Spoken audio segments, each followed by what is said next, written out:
Hello' প্ৰিয় বন্ধুসকল, মোৰ এটি নতুন ভিডিঅ'লৈ আপোনালোক সকলোকে স্বাগতম জনাইছোঁ। আশা কৰোঁ আপোনালোক সকলো ভালে আছে আৰু ময়ো ভালে আছোঁ। আজি আপোনালোকক আমি 15-20 দিনৰ আগতে ৰুই যোৱা ৰোৱাখিনি দেখুৱালোঁ। দেখিছেনে?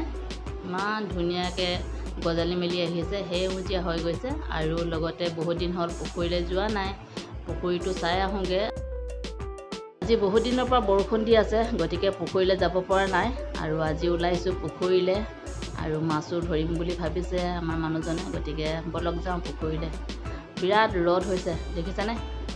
পুখুৰীটোৰ পাৰত কিমান ধুনীয়া দেখিছে আকাশখন আৰু দৃশ্যটো চাওক। দেখিছেনে? পুখুৰীত মাছ মাৰি আছে। বহুত দিন হ'ল জাল পেলোৱা নাই। পুখুৰীত মাছ কিমান ডাঙৰ হ'ল তাকো চাওঁগৈ। আৰু মই মাছ ধৰা চাবলৈ গৈ আছোঁ। আৰু সৰু মাছখিনি পুনৰ পেলাই দিছে, আৰু ডাঙৰজনী লৈ যাম ঘৰত খাবলৈ। এনেকৈ আমি পুখুৰীত মাছ ধৰি গুচি আহিলোঁ। আৰু বাৰীত দেখাইছোঁ আপোনাৰ পানী কোমোৰা। বৰষুণতো পানী কোমোৰাজোপা জীয়াই আছে, মৰি নগ'ল। গতিকে চব পানী কোমোৰা কিমান ধুনীয়াকৈ লাগি আছে। গতিকে আজিৰ ভিডিঅ'টো ইমানেই। পুনৰ লগ পাম নতুন এটি ভিডিঅ'লৈ। আজিলৈ তেন্তে বাই বাই।